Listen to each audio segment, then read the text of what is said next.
Hey guys, today I want to show you the most important differentiation rules that you need to know. Now the derivative definition is sometimes annoying to use, especially if you have a polynomial. If you have a polynomial with 5 terms, you are definitely not going to use that long definition, okay? So let's do it with differentiation rules. Now let's begin with a pretty common one.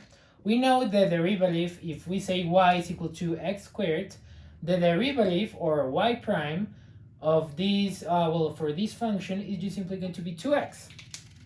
Now I'm going to show you a pattern. What if we said that y now is equal to x to the third power?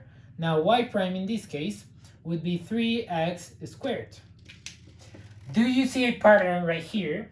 Now something you might see is if we have a n degree for a function, the derivative for that function is going to be n minus 1 degree.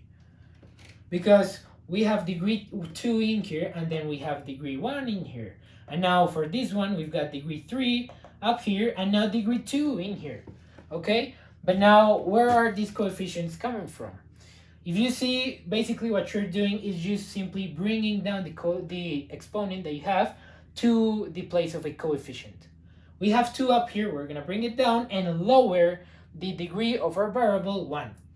In this case, the same thing. We lower 3, we put it in front of the x, and then 3 minus 1 is just going to give us 2. This rule is the following. For the derivative with respect to x, for the function x to the n, this is just simply going to be n times x and n to the minus 1. This is a pretty simple differentiation rule. You basically don't need to remember like this definition part, you're just gonna get very used to it, okay? Now, what if, for example, I told you this? Find the derivative of 3x squared. How much is this? Now, what you can do in this case is just simply say, well, this is 3 times now x squared. Or, well, the derivative of 3 times x squared. Now, x squared, you can apply that definition to that place. You have 3 times the derivative of x squared, okay? Don't get confused by this notation. I am just saying that it is the same thing to use the derivative operator in this function together or without taking apart the coefficient than if you took the coefficient apart and then find the derivative for x squared. This is just simply going to be, what is the derivative of x squared? It's just simply going to be 2x, and now 3 times 2x is just simply going to give us 6x, okay? This is the derivative for this function over here. Now let's do a more complicated example. What is the derivative with respect to x for the function for x squared plus 10? Now, how do you apply the power rule? This is called the power rule. I should have wrote the name. This is the famous power rule. Now, how do you use the power rule in this case? Now, we know how to solve this. We can just lower down 2 and subtract 1. But what about 10? Remember that 10, since it is a constant, you just simply have over here 10 times x to the 0 power, to the 0th power. You could add the th at the end, but you have this, okay, for this constant. Now, if you have 10 to the, if you apply the power rule for this, what do you get? Well, you're going to have to lower down 0. So the derivative of this real quick, the derivative, I'm going to place the parentheses here so you don't miss, so you don't confuse what I'm doing. The derivative of this would just simply be 10 times 0 times x to the minus 1. Now the thing here is, don't worry about x to the minus 1. It doesn't really matter because this 0 is just going to make the entire thing be 0, okay? So that means that the derivative of a constant, we know from previous videos too, is just simply going to be 0.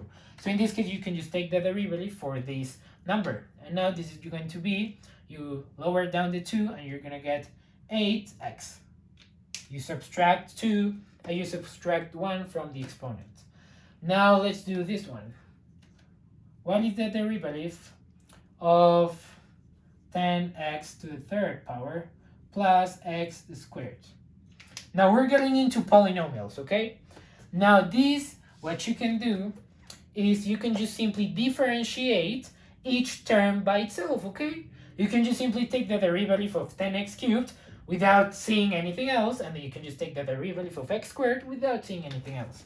Now, what is the derivative? I'm gonna write it for you so you hear it in here. This is just simply the derivative of 10x cubed plus the derivative of x squared. And now how much is this? Well, we know this is just simply gonna give us 30x squared plus 2x. Okay? This is basically, as you can see, we're lowering down terms. And this actually makes a lot of sense because remember that in the definition of a derivative, we've got the limit as h approaches 0 for a fraction, right? That fraction is just simply the change in y divided the change in x.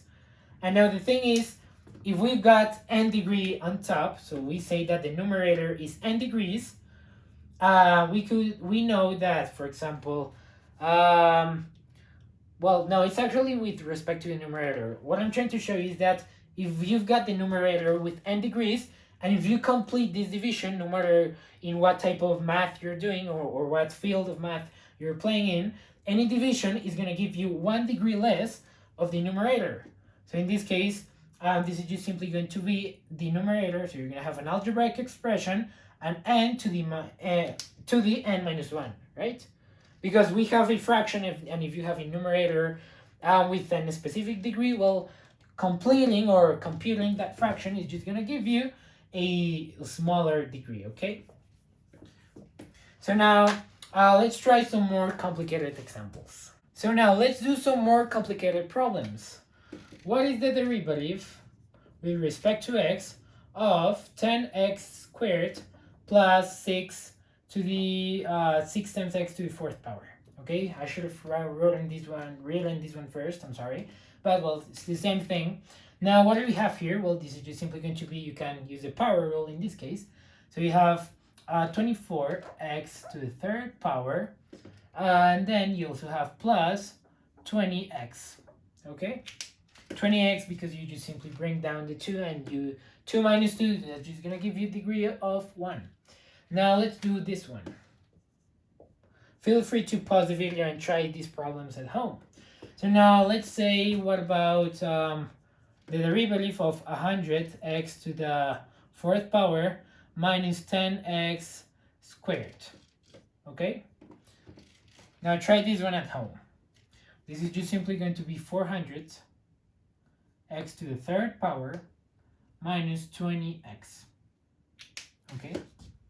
It is the same term that we have up here, but now we have a negative sign, so we get the same derivative but with a negative sign. Now what about this derivative? What is the derivative with respect to x of 10x to the 3rd power minus 5x squared plus 3x plus 1? And this is a larger polynomial. Now in this case, remember, you just need to differentiate each term. So you're going to have 30x squared minus 10x plus 3. Remember, the derivative of a constant is 0, so we don't do anything with this term. Now, I'm going to give you a more complicated example. What is the derivative of this following function?